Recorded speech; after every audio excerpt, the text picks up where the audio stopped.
नमस्कार विद्यार्थी मित्रांनो, आज आपण हिस्ट्रीचा 7 नंबरचा लेसन अभ्यासणार आहोत. लेसन नेम आहे non cooperation movement. Non cooperation movement या शब्दाचा अर्थ असहकार चळवळ असा होतोय. तर नेक्स्ट बघा, in the Indian national movement in the period from 1920 to 1947 is known as the Gandhian era. तर बघा, इसवी सन 1920 ते 1927 हा जो कालखंड आहे तो गांधी युग या नावाने ओळखला जातो. नेक्स्ट बघा, after the death of Lokmanya Tilak in 1920 the ring of national movements went into the hands of Mahatma Gandhi. तर बघा, 1920 मध्ये लोकमान्य टिळकांच्या निधनानंतर राष्ट्रीय चळवळीचे जे सूत्र असेल, जे कामाचं व्यवस्थापन जे असेल, महात्मा गांधी यांच्याकडे आलं. नेक्स्ट बघा, he have a new direction to the freedom movement with the principle of truth, non violence and satyagraha. तर बघा, जे सूत्र महात्मा गांधीच्या हाती आलेले होते, गांधीजीने सत्य, अहिंसा, सत्याग्रह या सूत्राच्या आधाराने भारतीय स्वातंत्र्य लढ्याला एक नवी दिशा दिली. नेक्स्ट बघा, due to the influential leadership of Mahatma Gandhi ही national movement became more comprehensive. This lead to the beginning of new era in the freedom movement of India. तर बघा, सत्य, अहिंसा, सत्याग्रह या सूत्राच्या आधारे भारतीय स्वातंत्र्य लढ्याला एक नवी दिशा मिळाली आणि गांधीजीच्या या प्रभावी नेतृत्वामुळे राष्ट्रीय चळवळ जी आहे ती अधिक व्यापक झाली आणि भारताच्या स्वातंत्र्य लढ्याला एक नवी दिशा मिळून एक नवीन पर्वाला सुरुवात झाली. नेक्स्ट बघा, role of Gandhiji in South Africa.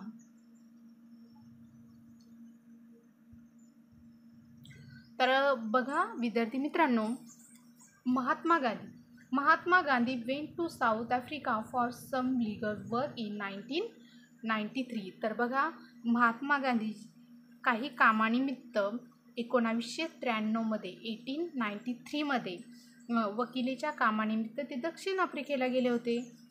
Mahatma Gandhi हे वकील होते आणि त्यांच्या त्याच कामानिमित्त ते 1893 साऊथ आफ्रिकेला गेले होते. South Africa was a colony of British आणि साऊथ आफ्रिका या ठिकाणी ब्रिटिशांच्या कॉलनीज होत्या, वसाहती होत्या. Many Indians had settle here for business, trade and other work. आणि खूप सारे इंडियन जे आहे त्या ठिकाणी सेटल झालेले होते बिझनेससाठी, ट्रेडसाठी आणि अदर वर्कसाठी. तर बघा, काही कामधंद्यासाठी बरेचसे भारतीय त्या ठिकाणी सेटल झालेले होते. तर बघा, व्यापारासाठी, उद्योगासाठी आणि इतर काही कामधंद्यासाठी त्या ठिकाणी स्थायिक झालेले होते. नेक्स्ट बघा, the Indians in South Africa were treated as criminals and humiliated at all times in 1906. तर बघा, बरेचसे जे इंडियन्स होते त्या ठिकाणी स्थायिक झालेले होते. तेथील हिंदी जे लोक आहेत किंवा इंडियन जे आहेत ते लोकांना गुन्हेगारासारखं वागवलं जाईल, त्यांच्या जागोजागी त्यांचा अपमानसुद्धा केला जाईल. The government declare that it was compulsory for the blacks to carry and identity card and their freedom was restrict as well. तर बघा, जे कृष्णवर्णीय लोक आहेत, काळे जे लोक आहेत, त्या काळ्या लोकांनी ओळखपत्र बाळगणे सक्तीचं केलं होतं. नेक्स्ट बघा, Gandhiji followed the path of Satyagraha against the injustice and gains justice for the people. तर बघा विद्यार्थी मित्रांनो, बरेचसे जे इंडियन्स होते त्या ठिकाणी सेटल झालेले होते, बरेचसे बिझनेससाठी, त्यानंतर ट्रेडसाठी, त्यानंतर इतर काही कामांसाठी बरेचसे इंडियन लोक साऊथ आफ्रिकेला सेटल झालेले होते. परंतु त्या ठिकाणी जे गव्हर्नमेंट आहे त्या गव्हर्नमेंटने डिक्लेअर केलेलं होतं की जे ब्लॅक जे असेल त्याने ब्लॅक जे असेल म्हणजे काळे लोक जे असेल त्याने कंपल्सरी आयडेंटिटी कार्ड कॅरी करायला पाहिजे असं त्या ठिकाणी डिक्लेअर केलेलं होतं. नेक्स्ट बघा,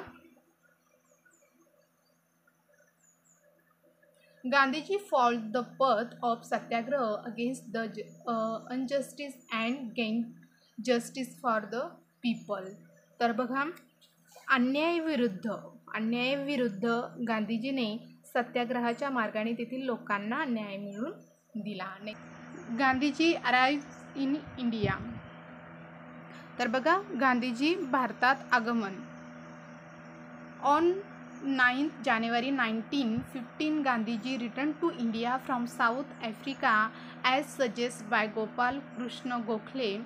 He made a tour of the entire nation. तर बघा, 9 जानेवारी 1915 मध्ये गांधीजी दक्षिण आफ्रिकेतून भारतात परतले. नामदार गोपाळ कृष्ण गोखले यांच्या सल्ल्यानुसार त्याने देशभर टूर केली, म्हणजेच दौरे वगैरे केले. नेक्स्ट बघा, he became sad looking at misery and poverty of the people. आणि त्या ठिकाणी त्यांना ज्यावेळेस त्यांनी दौरे केले त्या ठिकाणी त्यांना सामान्य जे लोक आहेत, कॉमन पीपल जे आहेत, ते दुःखी, दारिद्र्य, ते दुःख वगैरे पाहून, त्यांची दारिद्र्य वगैरे पाहून त्यांना खूप वाईट वाटलं. He took up the vow of service to the nation. He stayed at the Sabarmati Ashram in Ahmedabad. आणि अहमदाबाद जवळील जे साबरमती नदीच्या काठी एक आश्रम आहे आणि त्या आश्रमात महात्मा गांधी राहू लागले. नेक्स्ट बघा, he followed a new technique of satyagraha to gain justice for common people. आणि सर्वसामान्य जनता जी आहे, कॉमन पीपल जे आहेत, त्या लोकांना न्याय मिळवून देण्यासाठी सत्याग्रहाचे तंत्र त्यांनी अवलंब केला.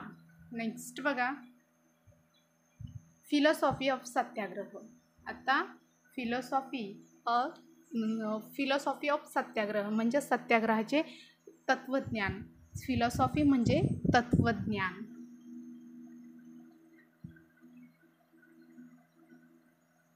फिलॉसॉफी मीन्स तत्वज्ञान.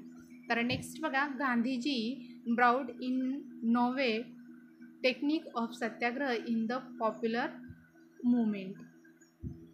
तर विद्यार्थी मित्रांनो, गांधीजीने सत्याग्रहाचे जे नवीन तंत्र होते लोक चळवळीत आणले.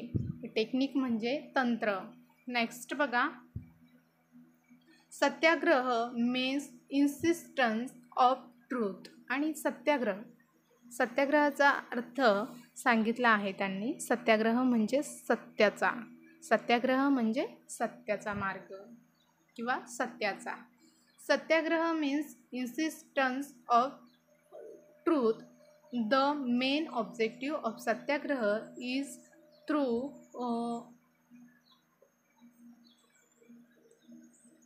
Patience and satyagraha and unjustice person is made aware of truth and justice and also bring transformations in his views. तर बघा विद्यार्थी मित्रांनो, सत्याग्रह म्हणजे सत्याचा आग्रह, न्यायाचा आग्रह धरणे. अन्याय करणारी जी व्यक्ती असेल, अन्याय करणाऱ्या व्यक्तीला संयमाने व अहिंसेच्या मार्गाने सत्य, न्याय याची जाणीव करून देणे म्हणजेच सत्याग्रह होय. नेक्स्ट बघा, अ person follow satyagraha should never use violence and untruth means was the technique of Gandhiji. तर बघा विद्यार्थी मित्रांनो, महात्मा गांधी याने जे कॉमन लोक होते त्यांच्यावर खूप त्रास होत होता, ते दुःखात पडलेले होते, त्यांना न्याय देण्यासाठी महात्मा गांधीने सत्याग्रहाचा मार्ग स्वीकारला. आता सत्याग्रह म्हणजेच काय, तर सत्यासाठी केलेला आग्रह, सत्याच्या मार्गाने लोकांना न्याय मिळवून देणे. हेच सत्याग्रहाचा अर्थ आहे. त्यानंतर बघा, सत्याग्रह करणारी जी व्यक्ती आहे त्या व्यक्तीने हिंसा व असत्य याचा वापर करता कामा नये. बघा, सत्याग्रही जे पीपल आहे, a person follow satyagraha should never use violence and untruth means was the technique of Gandhiji. गांधीजीने सत्याग्रह करण्याचं तर ठरवलं, पण सत्याग्रह ही कोणत्याही व्यक्तीने हिंसा करू नये किंवा असत्य याचा वापर करता कामा नये, अशी गांधीजीची शिकवण होती किंवा गांधीजीचं तंत्र होतं. नेक्स्ट बघा, later not only in India but in many part of world people adopt the path of satyagraha to fight against injust. Gandhiji's path of satyagraha. तर बघा पुढे, भारतातील नाही तर जगात अनेक देशात जनतेच्या अन्यायाचा प्रतिकार करण्यासाठी त्याने सत्याग्रहाचा मार्ग स्वीकारला. तर नेक्स्ट पुढं आहे पथ मीन्स मार्ग. नेक्स्ट बघा, Gandhiji's path of satyagrahs made on impact on Martin Luther King, who was struggling for the rights of the black in America, as well as on Nelson Mandela in South Africa. तर बघा, अमेरिकेतील जे कृष्णवर्णीय आहे किंवा काळे जे लोक आहेत त्यांच्या हक्कासाठी झगडणारे जे मार्टिन ल्युथर किंग आणि दक्षिण आफ्रिकेतील नेल्सन मंडेला यांच्यावर गांधीजीच्या सत्याग्रहाचाच म्हणजे गांधीजीच्या सत्याग्रहाच्या मार्गाचा प्रभाव पडला. नेक्स्ट बघा, Champaranya satyagraha. In Bihar the farmer of Champaran region were force to cultivate indigo. तर बघा, बिहारमधील जे शेतकरी आहेत त्या शेतकऱ्यांना नीळ पिकवणे हे सक्तीचे केले होते ब्रिटिश सरकारने. तर बघा, the cultivators suffered economically since they received fixed amount from the planters. तर बघा, जे शेतकरी नीळ पिकवत असे ते नीळ जी पिकवलेली नीळ असे ती नीळ ठरलेल्या दरामध्ये म्हणजे फिक्स्ड अमाऊंटमध्येच विकली जात असे. मळेवाल्यांना विकण्याची सक्ती असल्यामुळे त्यात शेतकऱ्यांची पिळवणूक होत असे. Gandhiji went to Champaranya in 1917. आणि बघा, गांधीजी 1917मध्ये चंपारण्य या ठिकाणी पोहोचले. He organize the farmer in Champaranya and launch agitations by following the way of satyagraha. आणि त्या ठिकाणी त्याने जे चंपारण्य या ठिकाणी ती जे शेतकरी असेल त्या शेतकऱ्यांना संघटित करून सत्याग्रहाच्या मार्गाने आंदोलन केले. नेक्स्ट बघा, Gandhiji's first war of independence in India became successful and farmers where given justice. तर बघा, त्या ठिकाणी त्यांचा जो वार होता, जो लढा होता, पहिला लढा इंडियामधील, तो सक्सेसफुल झालेला आहे आणि गांधीजीने जे भारतातील हा पहिला लढा यशस्वीपणे पार पाडलेला आहे आणि शेतकऱ्याला न्याय मिळवून दिलेला आहे. नेक्स्ट पॉईंट आहे खेडा सत्याग्रह. खेडा सत्याग्रह काय आहे? Due to constant famines in Kheda district Gujarat the crop had failed. तर बघा, गुजरातमधील खेडा जिल्ह्यातील सतत पडणाऱ्या दुष्काळामुळे फॅमिन मीन्स दुष्काळ. तर खेडा हा जो जिल्हा आहे, गुजरातमधील खेडा जिल्ह्यामध्ये सतत फॅमिन म्हणजे दुष्काळामुळे पिकाची स्थिती अत्यंत वाईट होत असे. Still land tax was forcible collected by the government. आणि बघा, तरीही सरकारकडून सक्तीने शेतसारा त्या ठिकाणी वसूल केला जायचा. Gandhiji suggest that the farmers should refuse to pay the tax. आणि त्या ठिकाणी दुष्काळ पडला तरीही शेतकऱ्यांना त्या ठिकाणी कर भरावा लागत असे. तरीही सरकाराकडून सक्तीने शेतसारा वसूल केला जात असे आणि गांधीजीने शेतकऱ्यांना शेतसारा न भरण्याचा सल्ला दिला. तर बघा next, Gandhiji suggest that the farmers should refuse to buy the tax. आणि गांधीजीने त्या जे शेतकरी होते त्या शेतकऱ्यांना जो टॅक्स असेल किंवा जो शेतसारा असेल तो भरण्यास मनाई केली. नेक्स्ट बघा, the farmer began the movement for scrapping of tax at Kheda in 1918. तर बघा 1918 खेडा जिल्ह्यात साराबंदीची चळवळ सुरू झाली. तर बघा नेक्स्ट परत, the farmers began the movement for scrapping of tax at Kheda in 1918. Gandhiji accepted the leadership of the movement within a short period of time.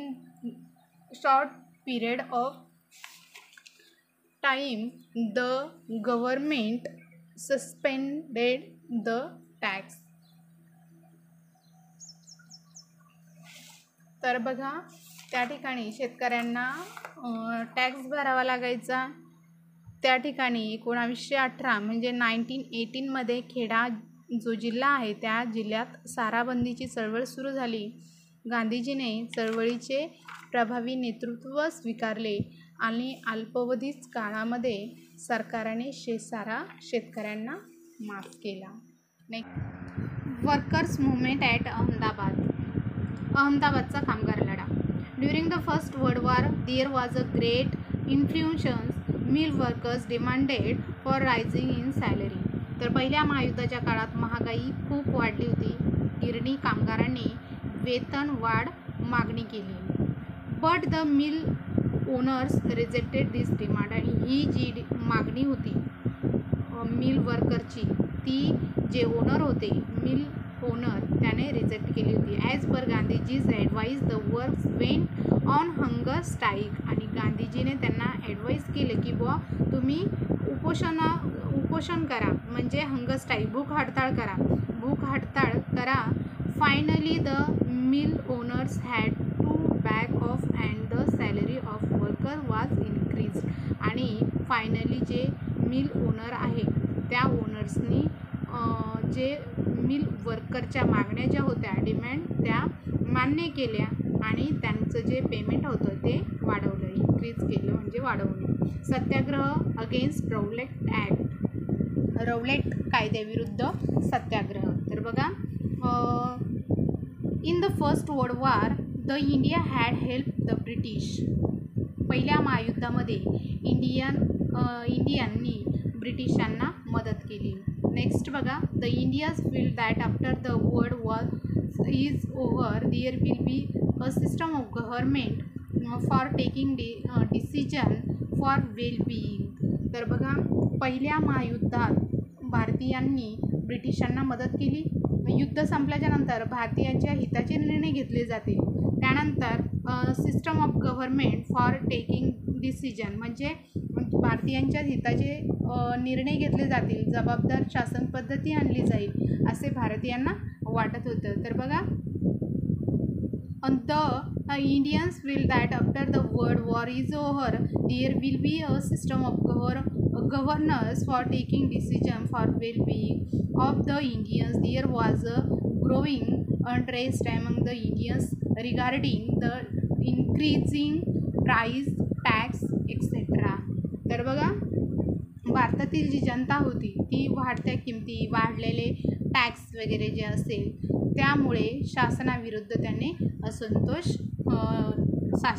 त्यांच्या मनामध्ये असंतोष निर्माण झाला. नेक्स्ट बघा, to suppress this discontent and suggest measures about it, a committee was appointed under Sir Sidney Rowlatt. According to recommendation of this committee, a new law was passed without considering the oppositions of Indian members in Central Legislative Assemblies on 17 March 1990. तर बघा British शासनाने हा असंतोष दडपण्यासाठी व त्या संबंधी उपाययोजना सुचवण्यासाठी सर सिडनी रौलेट या अधिकाऱ्याच्या अध्यक्षतेखाली बघा सर सिडनी रौलेट या अधिकाऱ्याच्या अध्यक्षतेखाली एक समिती नेमण्यात गेली, एक कमिटी नेमली आणि त्या कमिटीमध्ये 17 मार्च 1919 केंद्रीय कायदेमंडळातील भारतीय जे सभासदांनी केलेल्या विरोधाला न जुमानता नवीन एक कायदा लागू करण्यात आलेला आहे. तर बघा परत एकदा, सर सिडनी रौलेट यांच्या अध्यक्षतेखाली एक कमिटी नेमण्यात आली आणि त्या कमिटीमध्ये जे सेंट्रल लेजिस्लेटिव्ह असेंब्लीमधील जे मेंबर असेल, इंडियन मेंबर, त्यांना न घाबरता एक ॲक्ट करण्यात आला 17 मार्च 1919 तर नेक्स्ट बघा, this law came to be known as Rowlatt act आणि ह्याच कायद्याला रौलेट ॲक्ट असे म्हटलेले आहे. तर बघा 17 मार्च 1919 जो कायदा झाला त्याच कायद्याला रौलेट ॲक्ट असे म्हटलेले आहे. This acts give the right to government to arrest anybody without any warrant or imprison without any trial. तर बघा गव्हर्मेंटला किंवा सरकाराला जे अधिकार मिळाले या ॲक्टनुसार गव्हर्मेंटला अधिकार मिळाले विना चौकशी, विना वॉरंट, विना चौकशी भारतीयांना कैद करायचं, कोणत्याही भारतीयाला विना चौकशी अटक करण्याचा, न्यायालयात खटला भरण्याचा, तुरुंगात ठेवण्याचे अधिकार गव्हर्मेंटला देण्यात आले.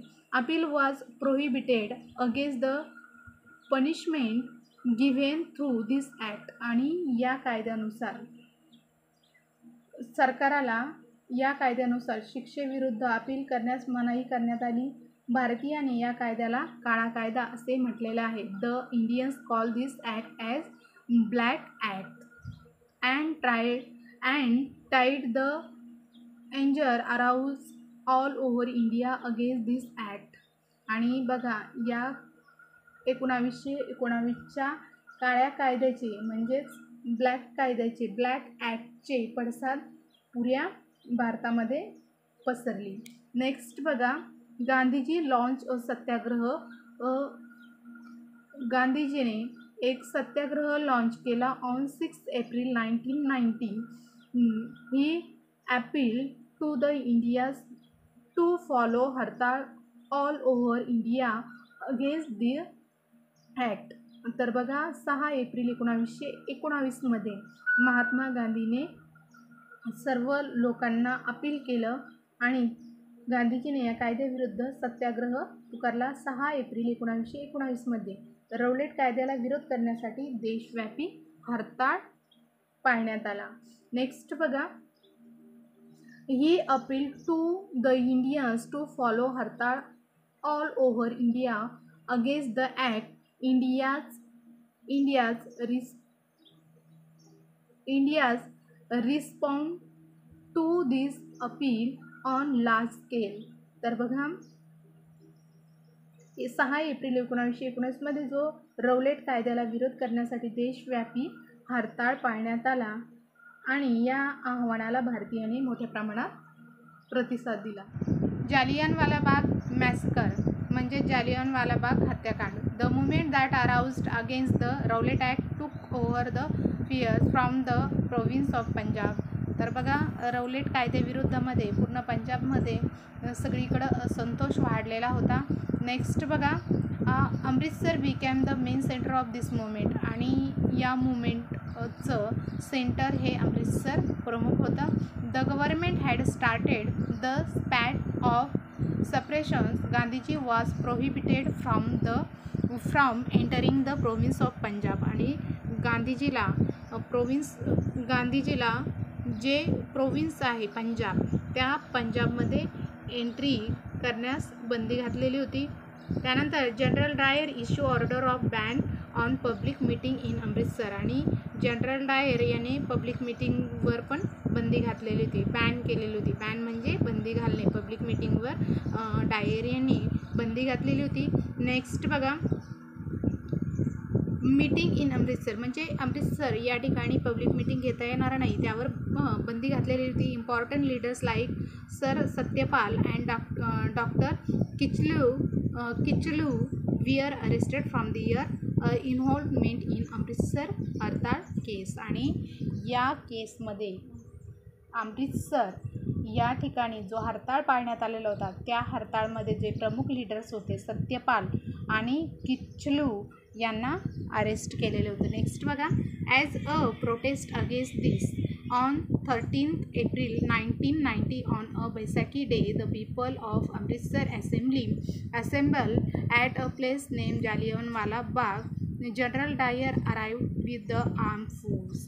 तर बघा, अमृतसर या ठिकाणी या घटनेचा निषेधार्थ करण्यासाठी 13 एप्रिल 1919 रोजी अमृतसर येथे जालियनवाला बाग बैसाखीच्या सणाच्या निमित्ताने या ठिकाणी एक सभा ऑर्गनाईज केलेली होती. दिस आणि त्या सभेमध्ये जनरल डायर हे आपली आर्मी फोर्स घेऊन पोहोचले होते. The place was enclose from all side and had only one small gate. आणि ही जी प्लेस होती या ठिकाणी जी मीटिंग आयोजित केली होती जालियनवाला बाग बैसाखीच्या सणाच्या निमित्ताने एक सभा आयोजित करण्यात आलेली होती. आणि यावेळी जनरल डायर हे लष्करी घड्या घेऊन मिलिटरी फोर्स घेऊन त्या ठिकाणी दाखल झालेले होते. आणि जालियनवाला बाग मैदानाला एकच बाजूने ज्या ठिकाणी ही मीटिंग होती त्या ठिकाणी एका बाजूला एकच अरुंद असा रस्ता होता. नेक्स्ट बघा, general Dyer poses his arm and close down the only gate. आणि बघा, जनरल डायर लष्करी गाड्या घेऊन तेथे आले. जालियनवाला बाग मैदानाला एकाच बाजूने अरुंद रस्ता म्हणजे अरुंद रस्ता अडवला गेला व त्या ठिकाणी निशस्त्र निरापराध जनता होती. त्या ठिकाणी त्या जनतेजवळ कोणत्याही प्रकारचं शस्त्र नव्हतं आणि जी जनता होती ती निरापराध आणि निशस्त्र जनता होती. General Dyer posted his army and close down the only gate without giving any prior notification to the disinfected people. He order his soldiers to fire. तर नेक्स्ट बघा, जे जालियनवाला बाग हत्याकांड या ठिकाणी जो जनरल डायर होता त्याने निरापराध जी जनता होती त्या जनतेवर गोळीबार करायला सुरुवात केली. नेक्स्ट बघा, 1660 rounds had been the fire. तर बघा, 1660 फैरी झाडल्यानंतर दारुगोळा संपला. नेक्स्ट बघा, 1660 rounds had been the fired. The army continued firing until the ammunition was over. In this massacre, about 400 people including men and women were killed. आणि या फायरमध्ये 400 लोक त्या ठिकाणी 400 जे लोक होते त्या ठिकाणी मारले गेलेले आहेत. त्यामध्ये बऱ्याचशा स्त्रिया होत्या आणि बरेचसे पुरुष होते आणि काही लोक जखमीसुद्धा त्या ठिकाणी झालेले होते. नेक्स्ट बघा, after the firing curfew was announced and hence immediately treatment to the injured could not be made available in entire Punjab. तर बघा, जे लोक जखमी झालेले होते त्या लोकांना लगेच ताबडतोब त्यांच्यावर ट्रीटमेंट करण्यात आलेली आहे. तर बघा, नेक्स्ट बघा, military law was enforced and many were sent to jail by the government. तर बघा, जालियनवाला बाग हत्याकांडामध्ये पंजाबचा जो गव्हर्नर होता मायकेल वोडवायर हा जबाबदार होता. तर त्याच्याच मायकेल वोडवायर याच्याच म्हणण्यानुसार त्या ठिकाणी बैसाखीच्या सणाच्या दिवशी बरेचसे लोक त्या ठिकाणी जमा झालेले होते आणि त्यांच्यावर 400 लोकांवर गोळीबार केला. त्यामध्ये बऱ्याचशा स्त्रिया होत्या आणि बरेचसे पुरुष होते. काही लोक जखमी पण झालेले होते. नेक्स्ट बघा, आणि त्यांच्यावर ताबडतोब इलाज पण करण्यात आलेला होता. General Michael O'Dwyer governor of Punjab was responsible for this massacre. तर बघा जनरल मायकेल ओडवायर हा जबाबदार होता या सर्व घटनेला.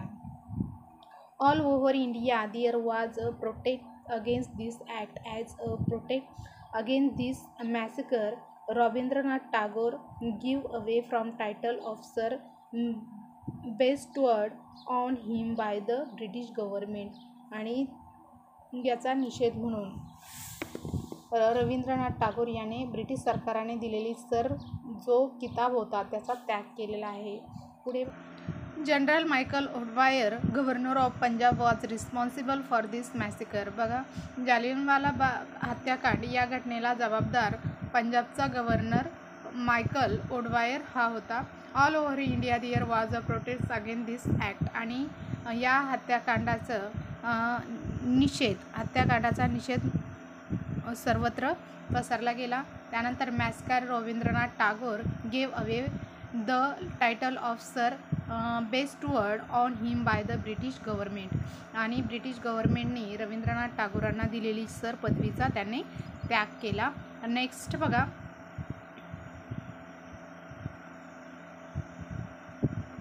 Letter Indians demanded for the inquiry of this massacre. आणि जे भारतीय होते भारतीयांनी ब्रिटिश सरकाराला हत्याकांडाच्या चौकशीची मागणी केली. Hence the British government appointed the Hunter commission. आणि म्हणून ब्रिटिश गव्हर्मेंटने हंटर कमिशनची नेमणूक केली. तर विद्यार्थी मित्रांनो या लेसनचा पुढचा भाग पुढच्या व्हिडिओमध्ये आपण अभ्यासणार आहोत. व्हिडिओ आवडला असेल तर लाईक आणि शेअर सबस्क्राईब करायला विसरू नका.